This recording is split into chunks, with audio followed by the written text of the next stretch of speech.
W212 2011 E350 Mercedes-Benz brake paths change. So first, it would be easy for you to turn the wheel so you can access the bolts back here.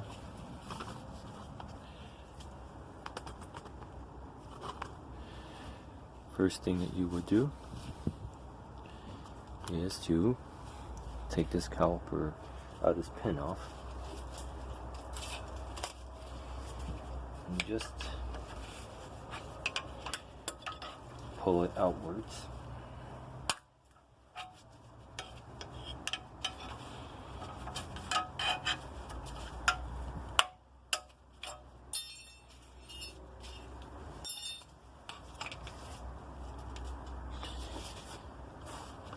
The next thing is you would have to try to compress the pads inward a little bit.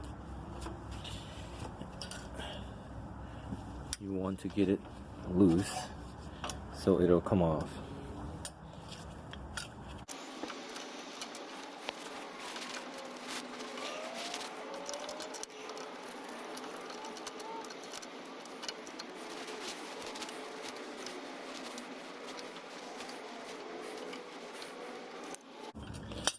So I have created a little bit of a gap.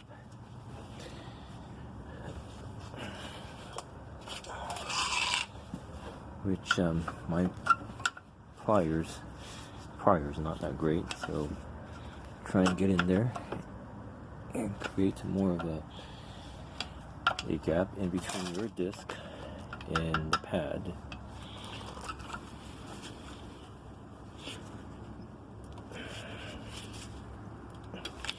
There you go. Moving.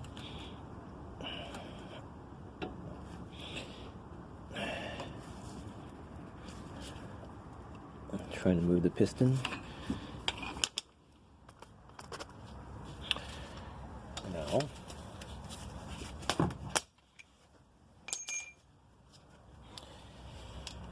use a 13mm socket.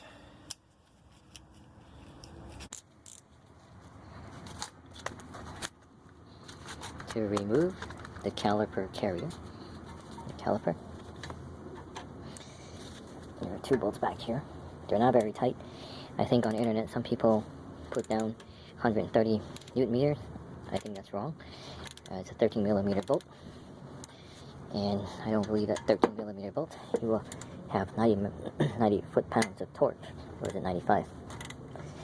To me it seems more like somewhere below 30.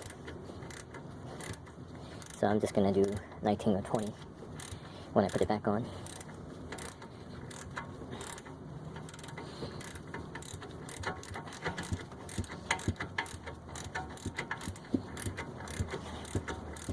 Still loosening the bolt.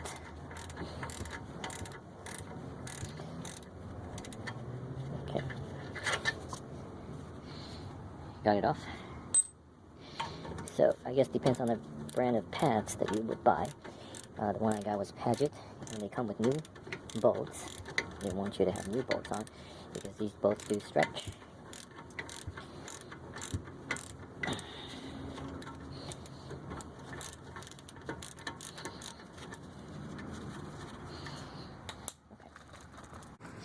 Sit out.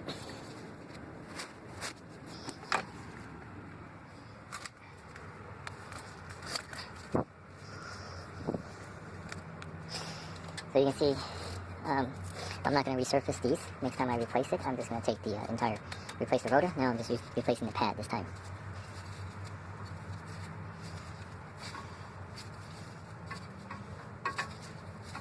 So you do have to wiggle them a little bit, and they will come out.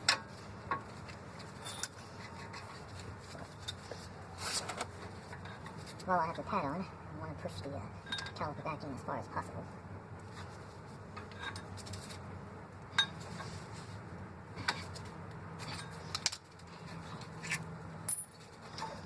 Comes off. Let's open it up. This lower pad snaps into place. This little dot indicator. trouble because where I live is a bit of a problem with the weather. I mean, salt.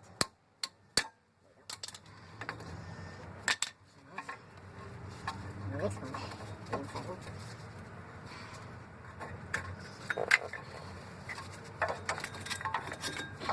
So the inside one has this thing. It goes into your piston. This one also indicates with an arrow which direction it goes. So yes, it says this way, but once I flip it here, the wheels rotate that way.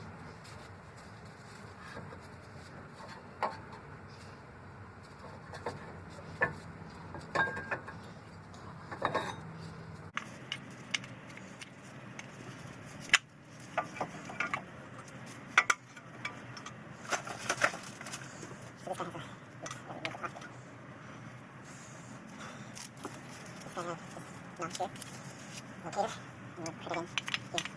Nice hot locator. So it looks like I haven't got my I haven't got my, what do you call this, piston hole back in. I thought so, but it wasn't really clear. Now I'm going to go back in and press it like that. Oh, the weather's really cold here. And yes, it's really cold, it's killing me. Well, so now So now if, let's say you don't get your piston all the way back in with the pliers, now I'm using this clamp to compress it.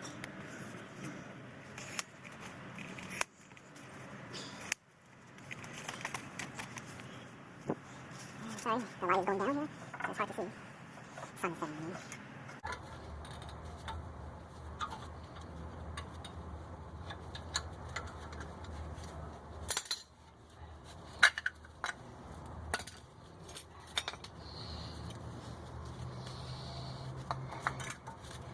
It's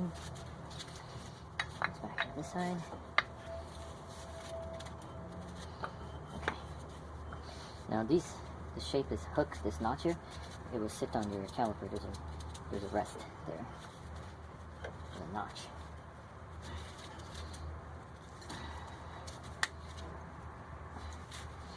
A notch.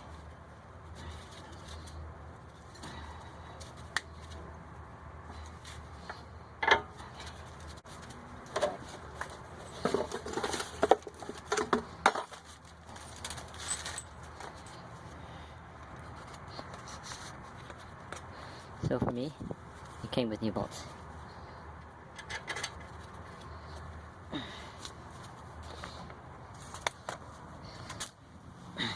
So the bolts go back in here.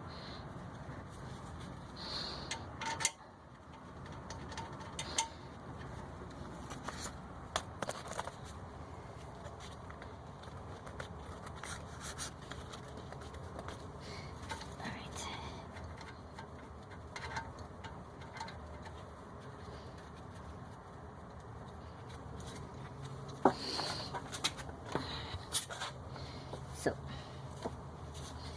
the 13 mil. So here, take this 13 mil socket, put it in. I do it with my hand first. You know, the weather is cold here. I want to make sure I'm getting it right.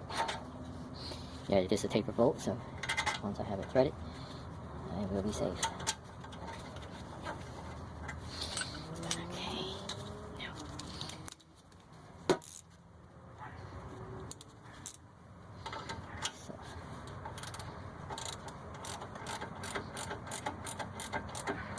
Okay.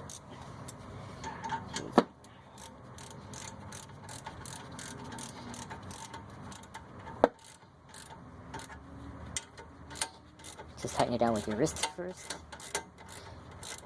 Make sure the action is smooth and even.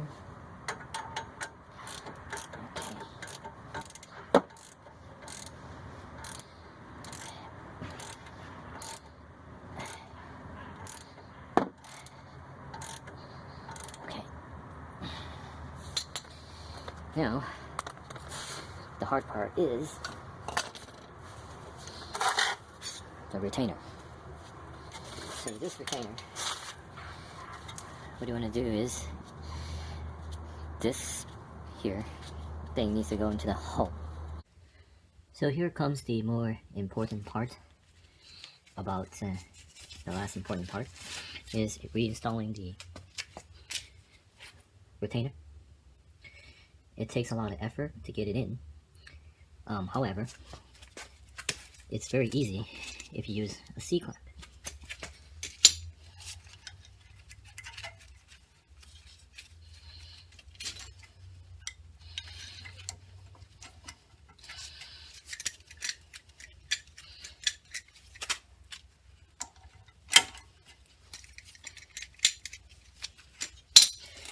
So this part here, there's a little extended, there's a little elbow in here, goes into the hole there. There's a hole in there. But if you try to wrestle it in or press it in like this, it's not going to happen, right? You might just end up hurting yourself, these retainers. But if you took a C-clamp,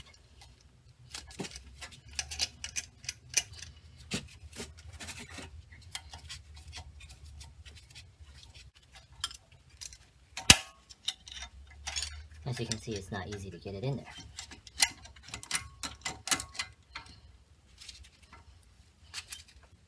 But if you use the C-clamp,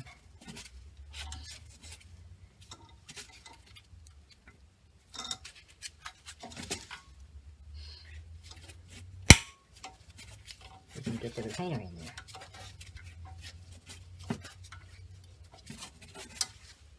Easily.